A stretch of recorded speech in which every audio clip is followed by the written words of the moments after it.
चिकनाहट हो गई है। उसको छुड़ाने के लिए तो आपको मेहनत करनी पड़ेगी, घड़े को साफ करना पड़ेगा। जब घड़े से चिकनाहट हटेगी उसके बाद ही पानी उस पर ठहर पाएगा। तो अपन सब उन दृश्यों में अपने आप को तलाश करें तो अपने आप को उन दृश्यों में पाएंगे। वह प्रश्न कुमार बहुत व्यथित हो रहा है, उसका मन तो गुरु चरणों में चढ़ गया है, लेकिन शरीर अभी भी गंध कर रहा है कि जिसकी मांग में मैंने सिंदूर भरा, जिसके साथ साथ मेरे लिए उसकी आत्मा आर्तनाद कर रही है, तो क्या उसको जाकर मैं बचा लूं? जिस बेटी को मैंने गोद में खिलाया है वह आज व्याकुल है, क्या उसके आंसू में पहुंच लूं? वे जो मेरे छोटे पोता पोती हैं, जिनको मैं अपने कंधे पर बिठाता था, जिनकी उंगली पकड़ करके मंदिर ले जाता था, आज वे दुखी हो रहे हैं, तो क्या उनका दुख मैं दूर कर दूं? यह सब प्रश्न उसके मन पर है, लेकिन वो सभा में आता है तो ये प्रश्न नहीं पूछता। ये प्रश्न वो किसी से भी पूछ नहीं पा रहा है, क्योंकि उसे लगता है ये सब प्रश्न मैं भरी सभा में कैसे पूछूं? लोग क्या कहेंगे? बड़ी बड़ी मोह की वार्ता करने वाला यह मोही है, यह अज्ञानी है।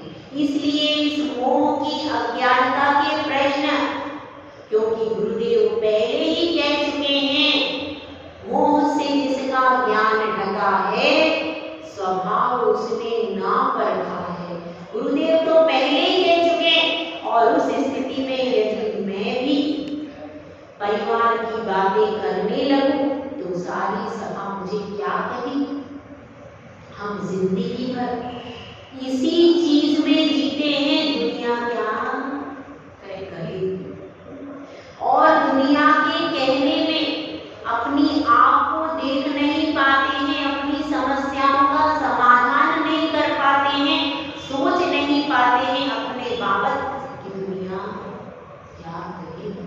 इसी तरह से वह चेहरे पर एकदम वैराग्य का, उदासीनता का मुखौटा लगा करके और अंदर सभा में प्रवेश करता है, एकदम शांत प्रसन्न मुद्रा में, और गुरुदेव के आगे नमोस्तु निवेदित करके गुरुदेव से पूछता है, गुरुदेव आप परम ज्ञानी हैं, आपके मस्तक से ज्ञान रूपी सूर्य प्रकट होता है, आपका अद्भुत वात्सल्य है, आपकी अद्भुत कृपा है, और उस कृपा के मोतियों से मेरा मन एकदम सराबोर हो रहा है। गुरुदेव अब एक मोती और बरसा दीजिए, एक मोती की कृपा मेरे ऊपर और कर दीजिए।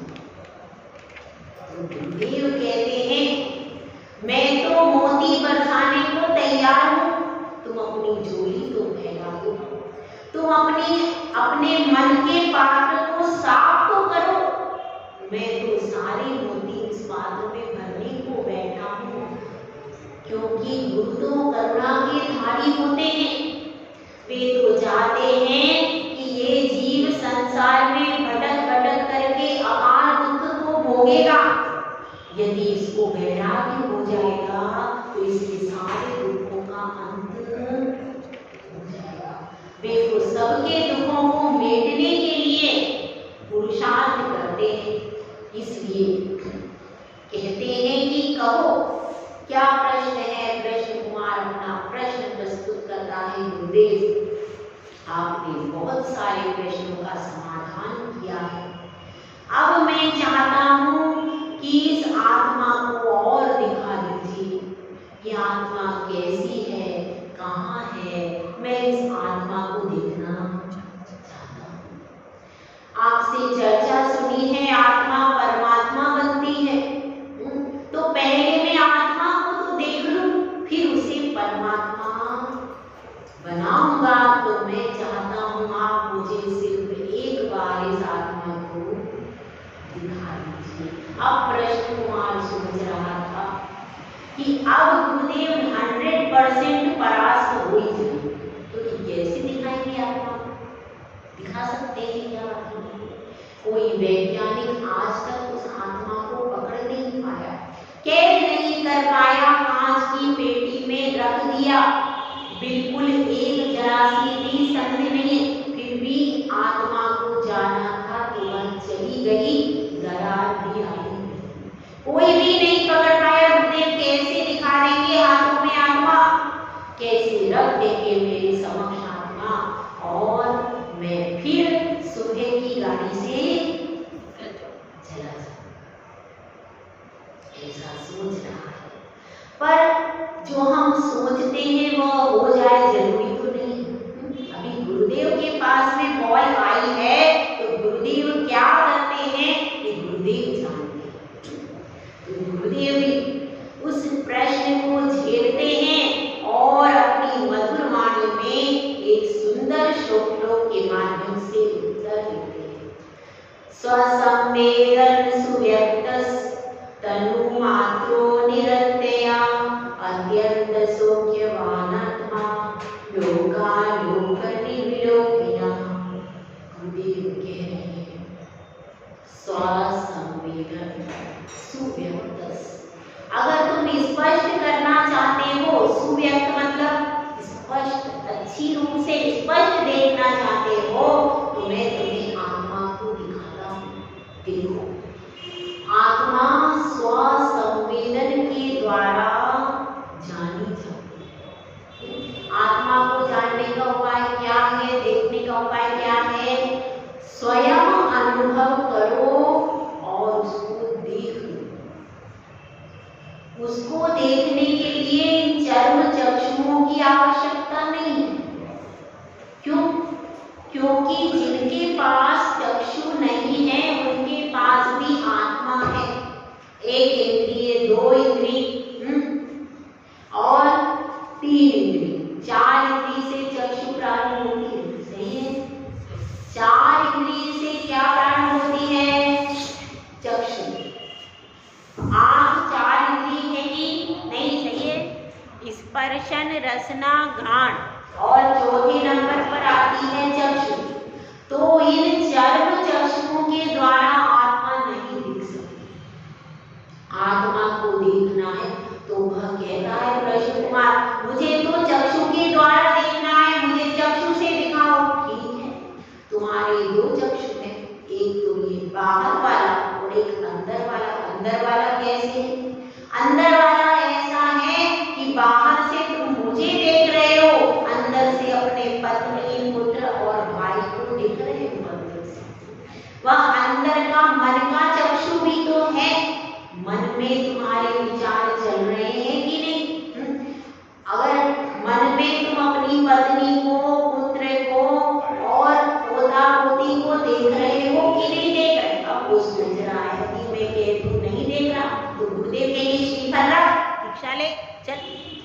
क्या करूं? तो फंस गया। अगर मैं हाँ कहता हूँ कि मैं नहीं देख रहा तो गुरुदेव कहेंगे बस तुम्हें असली वैराग्य हो गया, अब आ जाओ और दीक्षा ले। क्योंकि जब तुम्हारे मन में अंतर में ही तुम्हारे परिवार का कोई भी सदस्य नहीं है, इसका मतलब सुपड़ा साफ हो गया। तो अब तुमको क्या विकल्प है? अब तुमको तुरंत दीक्षा लेना चाहिए, अब सोचना नहीं चाहिए। तो मैं फंस जाऊंगा और फिर भरी सभा में मैं ना कैसे कहूंगा? तो अब क्या करूं? तो यदि मैं कहता हूं कि मैं नहीं देख रहा तो परेशानी हो। यदि मैं कह दूंगा कि मैं देख रहा हूं तो भी क्या हो जाएगा? तो मैं मोही डिक्लियर हो जाऊंगी। मैं दोनों तरफ से, गुरुदेव बड़े चालाक हैं, दोनों तरफ से मुझे फंसा दिया। अब मैं क्या करूं? तो अब मुझे क्या करना चाहिए? तो मैं अब घुमा देता हूं, क्योंकि घुमा के भी यदि बॉल की जाए तो फिर जो बल्ले वाला होता है वो भी थोड़ा सा घूम जाता है कि बॉल इधर से आई और इधर आएगी कि नहीं, सोचने लगता है। तो अब मैं थोड़ा सा प्रश्न को घुमाता हूँ। गुरुदेव देखिए, आप बात को घुमा रहे हैं चक्षु से दिखाइए। और आप कह रहे हैं कि मन की आंखें खोलिए, बात कुछ समझ में नहीं आती। तो गुरुदेव कहते हैं तुम्हारे मन में भी तो दर्पण है कि नहीं? हाँ है तो सही।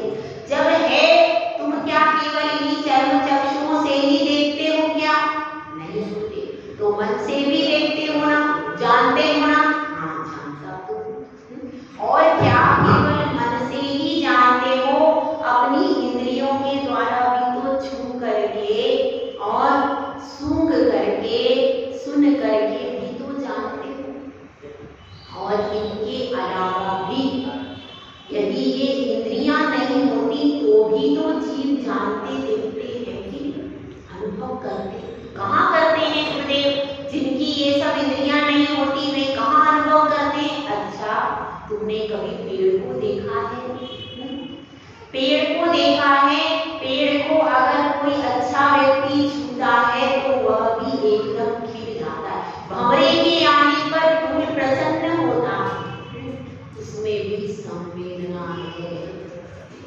तो यहाँ पर यही कह रहे हैं कि मन के भी पार कोई और है, मन के भी पीछे कोई और है। यदि वो ना होता तो फिर जो निगोद में भी जीव हैं, वनस्पति में जीव हैं, उनके मन नहीं है, उनके एक इंद्रिय है, फिर भी वे अनुभव कर रहे हैं कि नहीं? अनुभव कर रहे हैं। बस वो जो अनुभव कर रहे हैं वे आत्मा के द्वारा अनुभव कर रहे हैं।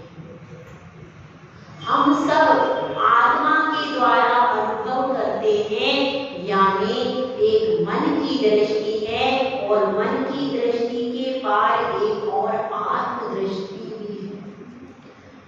मैं चक्षु के द्वारा ही दिखाऊंगा। तुमने कहा दृष्टि से दिखाओ। एक बाय की दृष्टि है, एक मन की दृष्टि है, एक आत्मा की दृष्टि। मैं आत्म दृष्टि से दिखाता हूँ, तुम देखो। तुम खोलो अपने आत्मा की दृष्टि और ये कहो कि तुम चैतन्यमय आत्मा हो कि नहीं हो।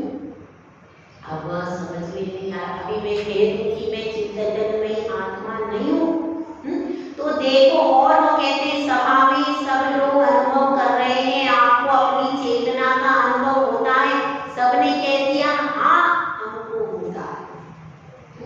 सब कह रहे हैं कि हाँ हमें अपनी ज्ञान दर्शन चेतना का अनुभव होता है, हमने स्वसंवेदन आत्मा के द्वारा किया है। उसने कहा मैं बुरा मजाक। पूरी सभा कह रही, पूरे सभा में मैं विद्वान नाम से प्रसिद्ध हूँ। और जब पूरी सभा कह रही, पूरी सभा अनुभव कर रही, और यदि मुझे अनुभव नहीं हुआ तो क्या होगा? लोग कहेंगे कि अरे इनको ही अनुभव नहीं हुआ। पूरी सभा में सब लोग कह रहे हैं, महाराज भी कह रहे, माता जी भी कह रहे, सब लोग कह रहे हैं वास्तव में गुरुदेव आप सत्य कह रहे हो। आत्मा की दृष्टि से, अपने अनुभव से ज्ञान दर्शन चेतना को जाना जाता है अनुभव के द्वारा। तो अब वह कहता है कि मुझे भी अब तो हाँ कहनी ही पड़ेगी, क्योंकि यहाँ पर तो बहुमत है। यदि मैंने ना कहा तो सब लोग कहेंगे ये अज्ञानी है, बहुमत का जमाना है, बहुमत चल रहा है, 99% हाँ हुए।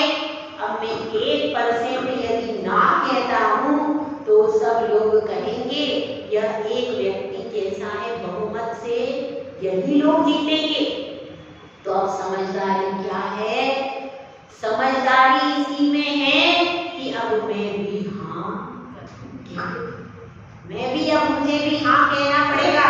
तो वह कहता है जी हाँ गुरुदेव, मुझे भी अपनी आत्मा का अनुभव होगा।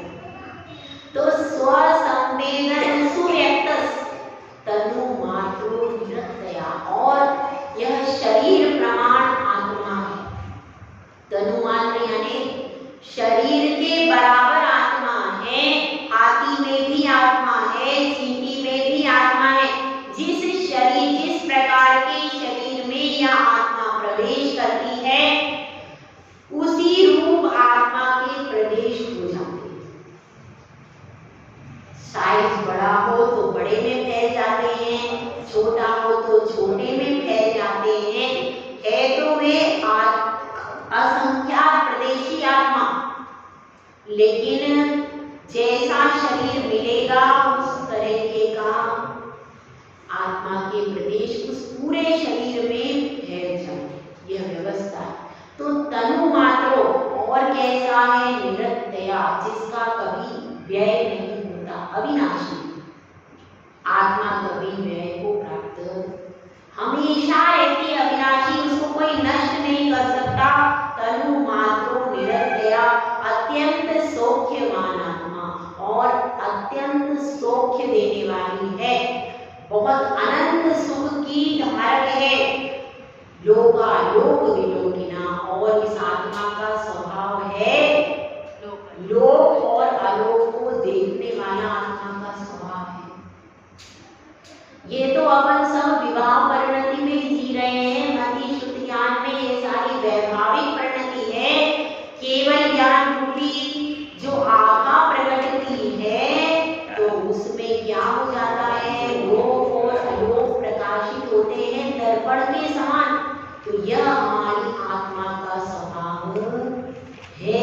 सब लोग गदगद हो गए, गुरुदेव ने आत्मा का स्वरूप इतने शॉर्ट एंड स्वीट में बता दिया, सब गदगद हो रहे हैं। और अब वो सोच रहा है बैग खोलना पड़ेगा। अब बैग पैक हो गया था, अब तो बैग खोलना पड़ेगा। गुरुदेव बड़े चालाक हैं, मुझे फंसा दिया, लेकिन अब सबके सामने कैसे बोलूं?